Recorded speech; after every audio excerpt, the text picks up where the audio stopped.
Salut à tous la communauté, j'espère que vous allez bien. Aujourd'hui, on est dans un endroit que je pense que vous reconnaissez, dans le Grand California. Et aujourd'hui, je vais vous faire voir le nouveau tableau de bord avec ses nouveaux écrans, voir un peu ce qui a changé par rapport à l'ancien. Venez voir.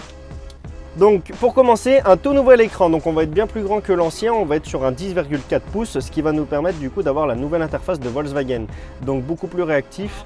On va pouvoir du coup avoir le GPS qui va être de série sur les véhicules, tout ce qui est radio DAB et radio FM, et en option on pourra aussi avoir l'Apple CarPlay pour pouvoir du coup profiter de toutes les applications du téléphone directement sur l'écran du véhicule.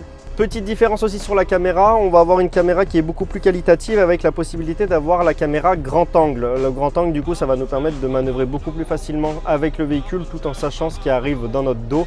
Ça c'est vraiment un point important sur des véhicules qui font 6 mètres de long. Grand changement également derrière le volant.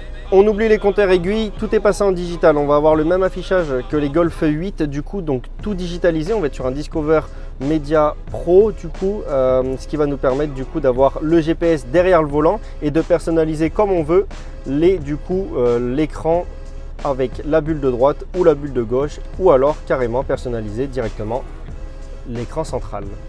Grand changement également, le frein à main. On n'a plus le frein à main manuel qu'on avait du coup sur les anciens. On est passé sur un frein à main totalement automatique avec du coup l'aide au démarrage en côte. Donc le frein à main va se gérer tout seul, il va s'enlever et se mettre tout seul pour du coup le grand confort de ne plus avoir besoin de tirer le frein à main vers le bas. Également, nouveau commodo, le sélecteur de vitesse se fait ici, donc ça va nous libérer la place qu'on avait au milieu. Donc on va venir contrôler marche avant en faisant la rotation et marche arrière en faisant la rotation, et le P on a juste appuyé pour venir le stationner.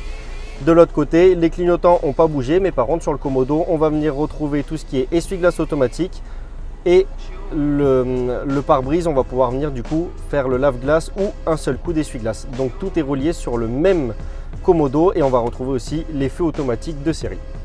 Et pour finir, nouvelle clé, nouveau design. Alors non, c'est pas que pour le design, mais c'est surtout pour avoir deux séries, le démarrage sans clé. Donc il nous suffit d'appuyer, on vient appuyer sur le bouton et le véhicule démarre.